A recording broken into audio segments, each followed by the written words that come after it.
The only thing that anybody was talking about this weekend was Crota, and with the reprisal of Crota's end in Destiny 2, what better time to get up to speed with the big man himself? Who he is, why he's on the moon, and how defeating him kinda sets up events for the next 10 years. So let's just jump right in.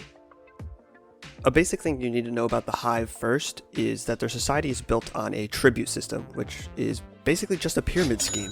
The Hive need to war and kill in order to feed their worms. And society is built so that, yes, you war and kill to feed your worms, but you take some of what you have and give it as tribute to those above you. Thrall to acolytes, acolytes to wizards and knights, then wizards and knights to the Hive gods, Ascendant Hive. And so Oryx had his son Crota, not only to keep the lineage, but to ensure that flow of tribute to himself.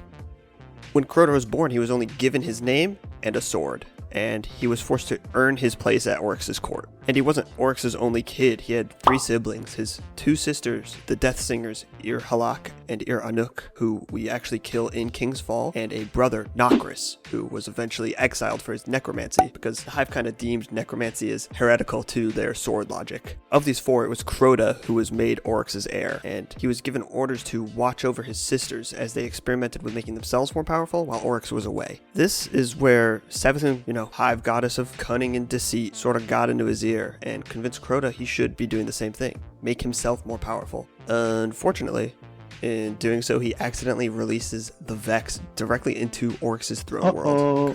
Kind of a big mess up.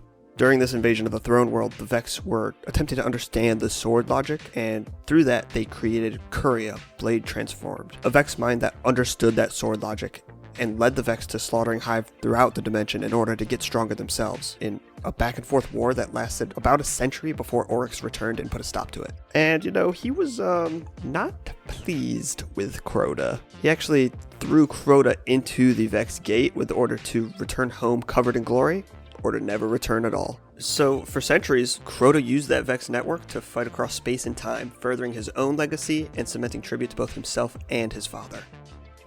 Crota had returned and started his own brood with Omnigul when our moon, Luna, initially took his interest. After the collapse, his spawn started to turn it into a Hive war moon, tunneling it out and lying dormant within. Using it as a base of operations, they conducted some small invasions onto Earth and fought the Guardians. Guardians who launched a counterattack that was later deemed the Great Disaster. A little foreboding.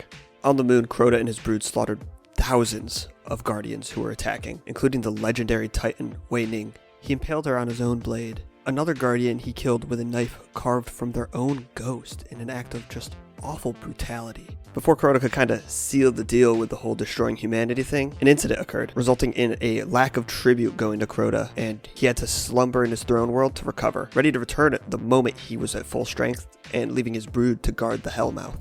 During his slumber, a fireteam of 6 Guardians entered the Hellmouth to assassinate Crota in a mission of vengeance, but one by one, each were picked off until only Eris Morn survived. After spending years lost in the tunnels on the Hellmouth, she became obsessed with killing Crota before he awoke. When Crota's brood began preparations for his return, they started invading Earth, which was probably their final mistake, because that's where we come in, the Guardian. Eris guides us in her own mission of vengeance to defeating Crota's highest lieutenants and stopping the ritual that was meant to bring him back to the physical realm.